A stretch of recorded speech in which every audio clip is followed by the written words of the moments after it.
Brazilian সাম্বা আর European ট্যাকটিক্সের এক দারুণ মিশেল এখন যুক্তরাষ্ট্রের ওরল্যান্ডোর অনুশীলনে। 18 মে বিশ্বকাপের চূড়ান্ত স্কোয়াড ঘোষণার আগে এটাই আনচেলত্তির শিষ্যদের জন্য শেষ পরীক্ষা। তবে প্রস্তুতির শুরুতেই বড় ধাক্কা খেয়েছে সেলেসাওরা। ইনজুরির কারণে দলের নিয়মিত মুখ গোলরক্ষক অ্যালিসন বেকার এবং রক্ষণভাগের অতন্দ্র প্রহরী অ্যালেক্সান্দ্রোকে হারিয়েছে দল, যার ফলে ডাক পেয়েছেন তরুণ কাইকি ব্রুনো এবং হুগো সুজা।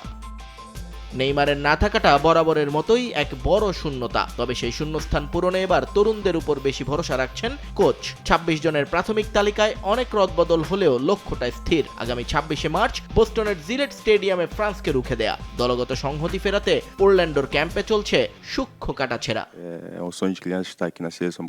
জাতীয় দলে থাকা আমার শৈশবের স্বপ্ন ছিল। যখন আমি খবরটা পেলাম আমার স্ত্রী আর এজেন্টের সাথে ছিল, সেই মুহূর্তে আনন্দের ভাষা প্রকাশ করা কঠিন। শুরুতে কাজটা খুব বেশি কঠিন কিছু নয়, শুধু সতীর্থদের সাথে সম্পর্ক তৈরি করা এবং কোচের পরিকল্পনা বোঝা। আমি এখানে থাকতে পেরে সত্যিই রোমাঞ্চিত।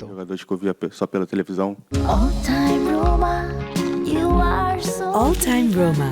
Taste it, love it. ব্রাজিলের সামনে পরীক্ষাটা মোটেও সহজ নয়। 26 তারিখ ফ্রান্সের মুখোমুখি হওয়ার পর 31 মার্চ ওরল্যান্ডোর ক্যাম্পিং ওয়ার্ল্ড স্টেডিয়ামে তারা লড়বে ক্রোয়েশিয়ার বিপক্ষে। দুটোই ইউরোপের পাওয়ার হাউস, তাই ইনজুরি জর্জরিত রক্ষণভাগ সামলানো আর আক্রমণের ধার বাড়ানোই এখন সেলেসাওদের মূল মিশন। আমরা জানি দল হিসাবে এখানে কতটা তীব্র প্রতিদ্বন্দ্বিতা হবে। ব্রাজিলের ইতিহাস অনেক বড়, অন্য যে কোনো দেশের চেয়ে বেশি বিশ্বকাপ আমাদের। এখন দায়িত্বটা আমাদের কাঁধে। আমাদের লক্ষ্য হলো কঠোর পরিশ্রম করা এবং আসন্ন ম্যাচগুলোতে সেরাটা দিয়ে বিশ্বকাপের মূল দলে নিজেদের জায়গা নিশ্চিত করা।